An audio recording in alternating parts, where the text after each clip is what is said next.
Okay, so today we're going to be looking at the spinal reflexes, and in particular looking at the anatomy of the reflex arc.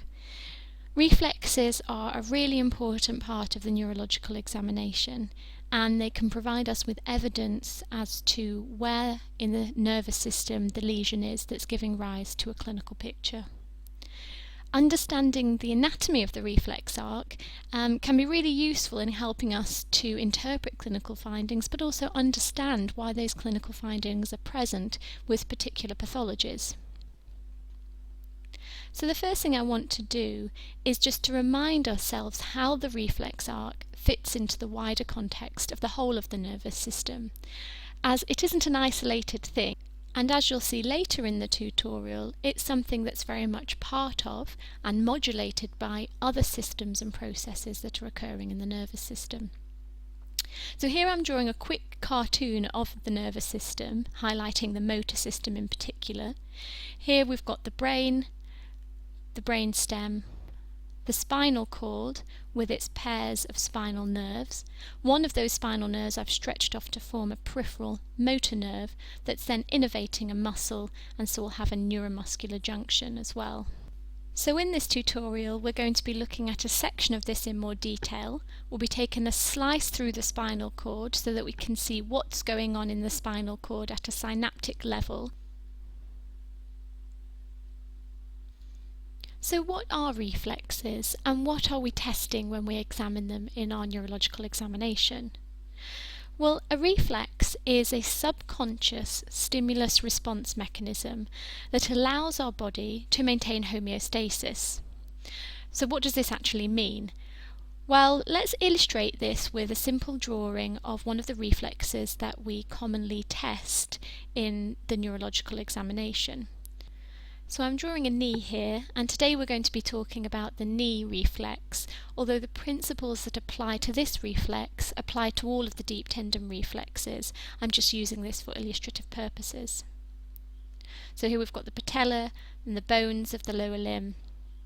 And now I'm going to draw in the quadriceps muscle, which is the agonist muscle that is involved in the knee reflex, and its tendons here as it attaches to the patella, and importantly the patella tendon here, which is the one that we stimulate when we test the knee reflex. Now when we examine the knee reflex, we tap the patella tendon with our hammer, and this causes the patella tendon to stretch. This in turn causes the quadriceps muscle to stretch. Now, as I said earlier, the reflexes are there to enable the body to maintain homeostasis, and in this case that means maintaining appropriate muscle length. Now when the quadriceps muscle has suddenly stretched involuntarily, this sends a signal to the spinal cord via a sensory nerve. In turn, a signal is sent back from the spinal cord to the muscle via a motor neuron, telling the muscle to contract. This contraction shortens the muscle, thereby correcting the stretching and lengthening that we caused by tapping on the patella tendon. So that's the basics. Now let's look at this in more detail. So here I'm just drawing a section of spinal cord that we'll be using to look at the details of the reflex arc in a moment. But firstly, I just want to orientate you a little bit and remind you of some of the terminology that we use, because it can be a bit confusing.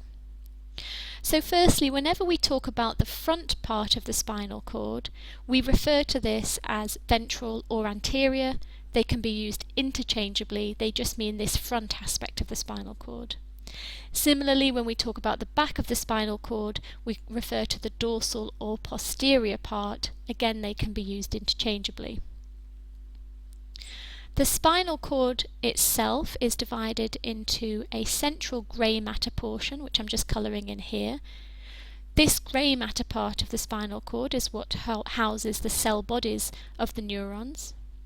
And surrounding that on the periphery, these edge bits here, this is the white matter, and this is where the axons travel. In particular, you get lots of tracts, which are bundles of axons travelling together, ascending and descending the spinal cord. Now, axons enter and leave the spinal cord via nerve roots. And each segment of the spinal cord will have 4 nerve roots, 2 on the right and 2 on the left. Here we're just drawing the nerve roots on the left hand side, and as you can see there's one that comes off of the front of the spinal cord and one that comes off of the back. Off of the back, the root is called the dorsal or posterior root, and this root is where sensory information enters the spinal cord. There's also a slight swelling of this root, which is called the dorsal root ganglion. This is where the cell bodies of those sensory neurons entering the spinal cord have their cell bodies. The front part, the front root, is called the ventral root or the anterior root, and this is where motor information leaves the spinal cord and goes to the periphery. Where these 2 roots join together, it forms the spinal nerve.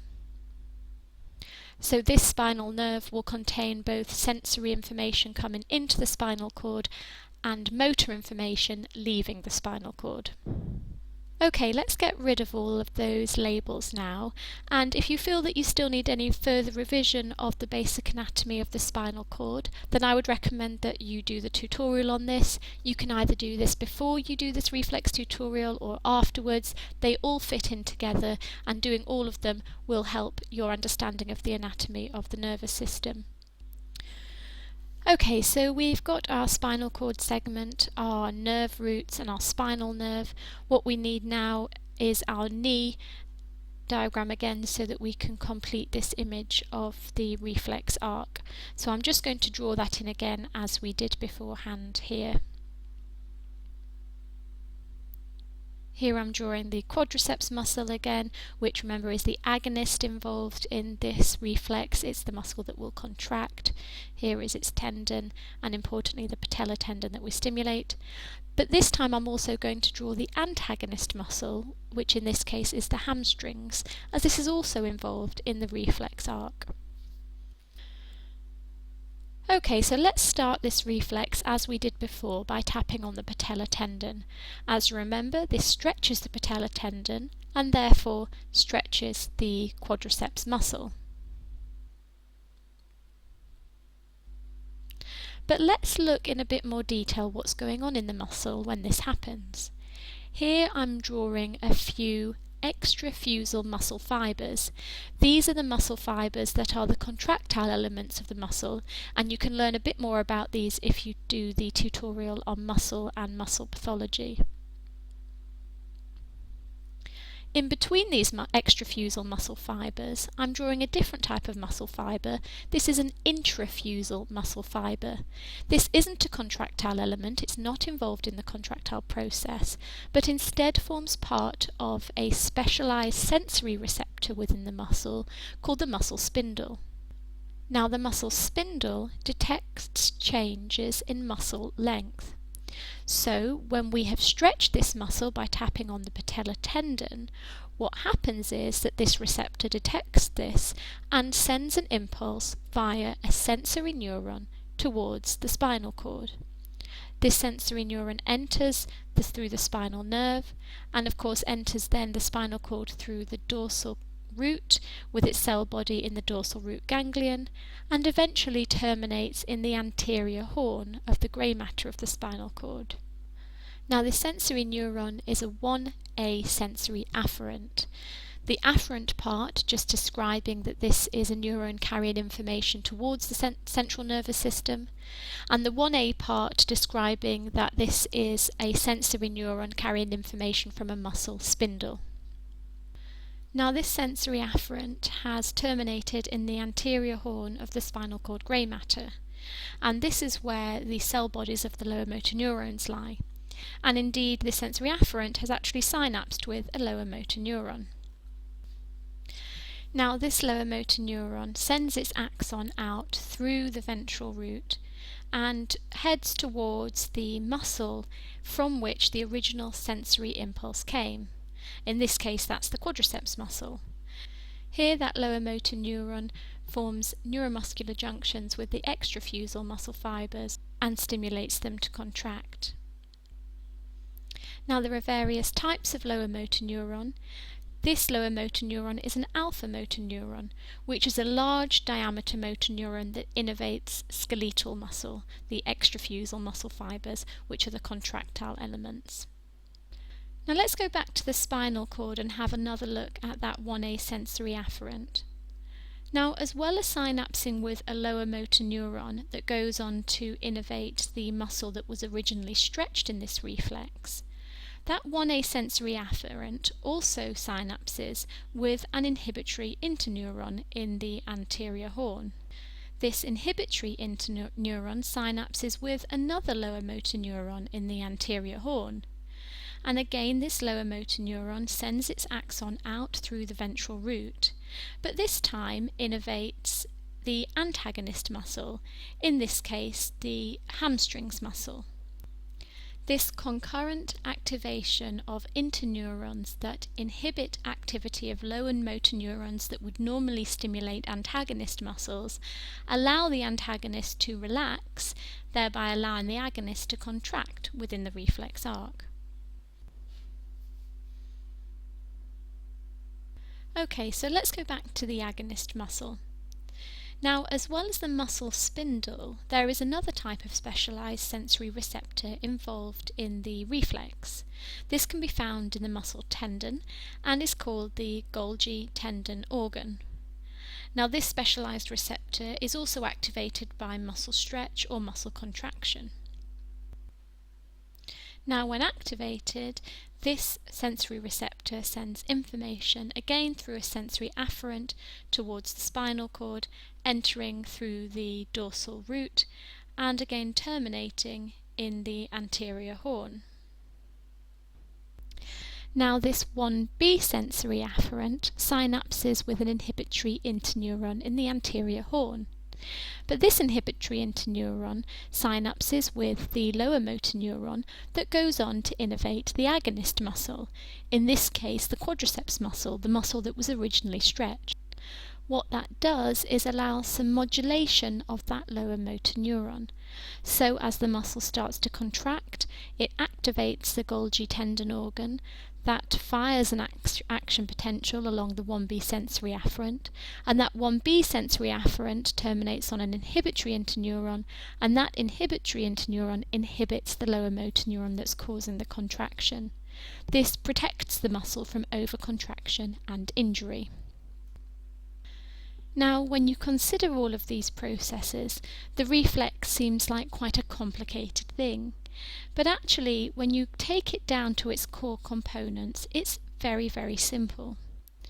What you've got is a 1A sensory afferent, which takes information about muscle stretch from the muscle to the spinal cord.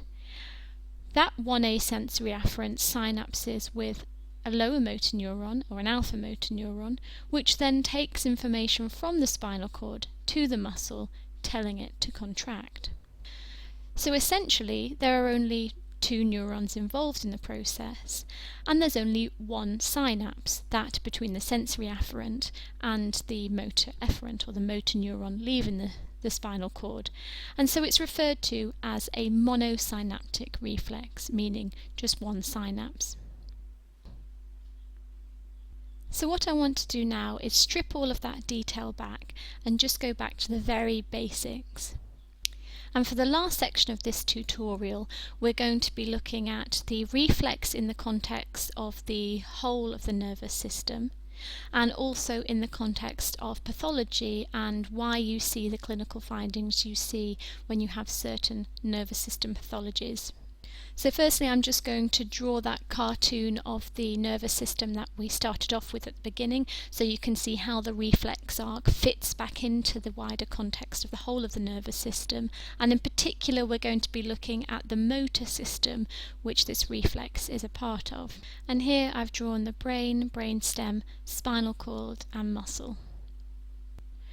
Okay, so let's start by just drawing a descending upper motor neuron here on this diagram. So we've got the cell body there in the brain and the primary motor cortex, its axon extending through the spinal cord and terminating on a lower motor neuron that extends as a peripheral nerve and innervates the muscle. Now, as I said, this red neuron that I've drawn is an upper motor neuron, and you're familiar with the lower motor neuron in orange that we've been drawing through the rest of this tutorial. Now, the axon of the upper motor neuron travels through the spinal cord white matter in the corticospinal tract, and we talked briefly about tracts earlier in the tutorial when we talked about spinal cord anatomy. But simply, tracts are just bundles of neuronal axons that are travelling together and that have a common function.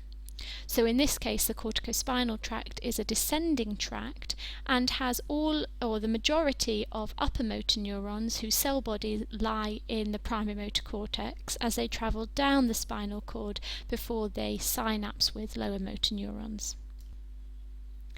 And if you look here over at the spinal cord slice, I'm just going to highlight where in the spinal cord white matter we find the corticospinal tract. And as you can see, it's in this lateral aspect of the spinal cord white matter. And this highlights those upper motor neuron axons that are descending from the brain through the spinal cord white matter within the corticospinal tract. Now, when it reaches the appropriate spinal cord segment, the upper motor neuron will leave the corticospinal tract and project into the anterior horn, and this is where it will synapse with a lower motor neuron. And these are the same lower motor neurons that we encountered earlier in the reflex arc that protect two striated muscle and cause muscle contraction. So here I'm just going to complete the diagram of the reflex arcs. We've got the muscle spindle here and that 1A sensory afferent entering the spinal cord through the dorsal horn and projecting into the anterior horn and terminating on the lower motor neuron. So here hopefully you can start to see how the reflex arc fits into the wider context of the motor system and how the upper motor neurons, lower motor neurons and sensory neurons all fit together within this diagram, obviously a very simplified form. Okay, so let's look at this reflex again. So we're tapping on our patellar tendon with our hammer here. This causes the patellar tendon to stretch, causing the quadriceps muscle to stretch. This stimulates the muscle spindle, which fires an action potential along the 1A sensory afferent.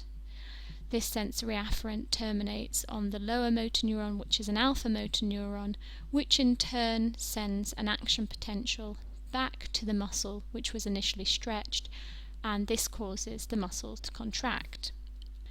So that's the reflex in a normal healthy person. Now let's look at what happens when there's pathology in part of the system. First, let's look at pathology affecting the lower motor neuron. So here I'm just highlighting that this lower motor neuron has had some pathological process that has affected its ability to function. There are a variety of pathological processes that could be involved here, and we'll be going into those in later tutorials. But if this lower motor neuron isn't functioning as it should be, then how does this affect the reflex? Well, let's have a look at it again from the beginning. So if we take our tendon hammer, we cause the patellar tendon to stretch. This causes the muscle to stretch, thereby stimulating the muscle spindle. Again, an action potential is propagated through that 1A sensory afferent. So far everything is intact. But this sensory afferent now terminates on this lower motor neuron, which is not functioning. It has an impaired ability to conduct an action potential. And if it can't conduct an action potential, then it can't stimulate the extrafusal muscle fibers, and therefore the muscle will not contract. You'll get no muscle contraction. So clinically, when you examine this patient's deep tendon reflexes, you will see that they have hypoactive reflexes, or they may have absent reflexes because they have lower motor neuron disease. Okay, let's look now when we have pathology of the upper motor neurons. Now, when you first think about the reflex arc and look at the reflex arc, it looks like an isolated system, like it has absolutely nothing to do with what's going on higher up. But in fact, we know that this isn't the case. Say, for instance, that the spinal cord was transected. You would expect that if the reflex was an isolated system, that the reflexes below the transection would operate completely normally. In fact, what clinical and experimental studies show is that in the immediate period after the spinal cord transection, the reflexes below the transection become hypoactive or absent. But in the chronic state, in the chronic phase, they become hyperreflexic, and this is something that we see in patients with upper motor neuron lesions. In fact, in the normal, healthy central nervous system, the reflex arc and other pathways are under constant descending modulation from higher areas. And the majority of this descending modulatory control is in fact inhibitory.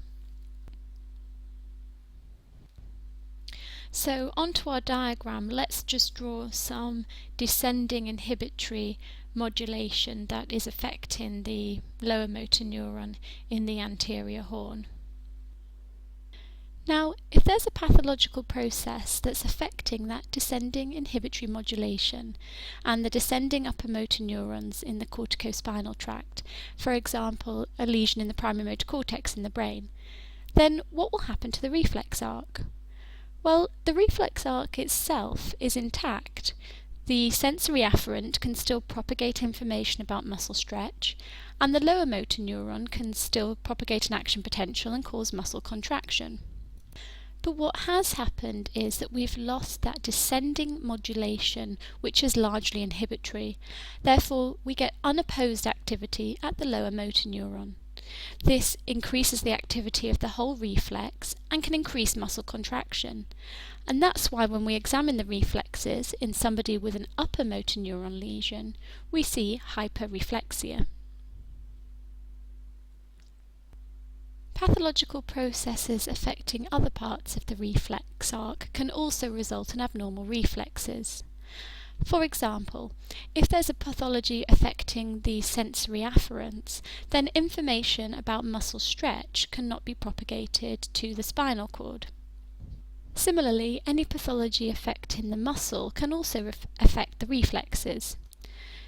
If there is muscle pathology, then the sensory afferent might still be able to take information about muscle stretch to the spinal cord, and the lower motor neuron can still propagate an action potential towards the muscle to cause it to contract. But if there's such severe muscle pathology that the extrafusal muscle fibers are abnormal, then muscle contraction cannot occur. In both of these instances, with sensory afferent pathology and with muscle pathology, when you examine the reflexes clinically, the reflexes can be diminished and the patient has hyporeflexia. Now just a quick summary of the most important points that we've learnt today in this tutorial on deep tendon reflexes. Remember that the reflex arc is monosynaptic. It involves two neurons and one synapse. The first neuron is the sensory afferent, which involves the muscle spindle, which detects muscle stretch, and the motor neuron, which is a lower motor neuron and an alpha motor neuron type, which synapses with extrafusal muscle fibers and causes muscle contraction. Lesions of lower motor neurons result in hyporeflexia, diminished or absent reflexes, and lesions of upper motor neurons result in hyperreflexia. These are brisk reflexes. Although the reflex arc looks isolated from higher central nervous system control, it's actually under constant descending inhibitory modulation, and this is why upper motor neuron lesions result in hyperreflexia. We also know that lesions involving the sensory pathways or the muscles can also result in hyporeflexia. So that's the end of today's tutorial on the neuroanatomy of deep tendon reflexes. I hope that you enjoyed it. If you have any comments, questions or feedback, please leave them in the comments section of this website.